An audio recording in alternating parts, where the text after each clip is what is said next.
আপনি কি এস্তোনিয়ার প্রাকৃতিক সৌন্দর্য, ঐতিহ্যবাহী শহর থালনি ঘুরতে যেতে চান? আজকের ভিডিওতে আমরা দেখব কিভাবে বাংলাদেশ থেকে এস্তোনিয়া ভিজিট ভিসা পাওয়া যায়। এস্তোনিয়া সম্পর্কে কিছু গুরুত্বপূর্ণ তথ্য নিচে আলোচনা করব। এস্তোনিয়া ইউরোপের উত্তর পূর্ব বাল্টিক সাগরের তীরে অবস্থিত একটি ছোট্ট উন্নত দেশ। দেশটি তার প্রাকৃতিক সৌন্দর্য, প্রযুক্তিগত অগ্রগতি, ঐতিহাসিক শহরগুলোর জন্য বিখ্যাত। বিশেষ করে তালনি শহরের পুরাতন অংশটি ইউনেস্কো ওয়ার্ল্ড হেরিটেজ সাইট হিসেবে স্বীকৃত। এস্তোনিয়া প্রাকৃতিক উদ্যান, আধুনিক প্রযুক্তির ব্যবহারের জন্য এবং ডিজিটাল নম্যাডদের জন্য বিশেষভাবে জনপ্রিয়। বাংলাদেশ থেকে এস্তোনিয়ার ভ্রমণের জন্য বিভিন্ন ধরনের ভিসা রয়েছে, যার মধ্যে অন্যতম হল সেনজেন ভিসা। এস্তোনিয়ার সেনজেন অঞ্চলের অন্তর্ভুক্ত, তাই পর্যটকরা সেনজেন ভিসা নিতে পারেন। এটি নিয়ে আপনি এস্তোনিয়া সহ 26টি ইউরোপিয়ান দেশে ভ্রমণ করতে পারেন। ডিজিটাল নম্যাড ভিসা, আপনি যদি ফ্রিল্যান্সার বা রিমোট ওয়ার্কার হন তবে এস্তোনিয়ার ডিজিটাল নম্যাড ভিসা আপনার জন্য আদর্শ হতে পারে। বিজনেস ভিসা, যদি আপনার ব্যবসায়িক উদ্দেশ্য এস্তোনিয়া যাওয়া লাগে তাহলে এই ভিসা নিতে পারেন।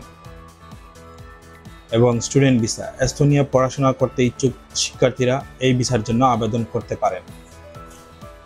এস্তোনিয়া ভিসার জন্য বাংলাদেশ থেকে সরাসরি আবেদন করা যায় না, তবে ঢাকাস্থ জার্মান বিএফএস সেন্টারে আবেদন গ্রহণ করে। সেনজেন ভিসা আবেদন করতে যা যা প্রয়োজন: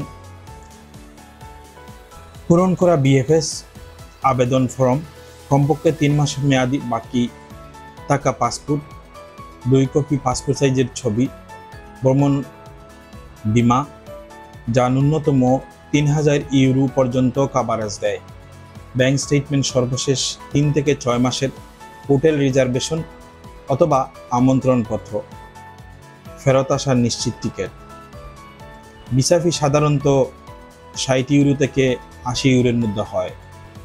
আবেদন প্রক্রিয়া সাধারণত 15 থেকে 30 কার্য দিবসের মধ্যে শেষ হয়ে যায়। আবেদনপত্র জমা দেওয়ার পর আপনি অপেক্ষা করবেন দূতাবাস থেকে সিদ্ধান্তের জন্য। আপনার কাগজপত্র যদি সঠিক হয় তবে তারা সিদ্ধান্ত জানাবে। এস্তোনিয়া ভ্রমণ, যদি আপনি আবেদনপত্র জমা দেওয়ার পর ভিসা পেয়ে থাকেন তবে এস্তোনিয়া ভ্রমণ আপনার জন্য সবচেয়ে আকর্ষণীয় স্থানগুলো হলো তালনি শহরের পুরানো অংশ, সারে দ্বীপের সমুদ্র তীর, লাহেমা জাতীয় উদ্যানের প্রকৃতি দৃশ্য। সুতরাং আপনি যদি আপনার পরবর্তী গন্তব্য হিসেবে এস্তোনিয়া নির্বাচন করেন, এখন আপনার ভিসা আবেদন প্রক্রিয়া শুরু করুন।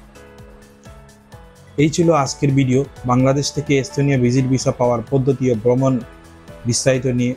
আশা করছি আপনার ভ্রমণ প্রস্তুতি আরও সহজ হবে। আপনার যদি কোনো প্রশ্ন থাকে নিচে কমেন্ট সেকশন জানতে ভুলবেন না।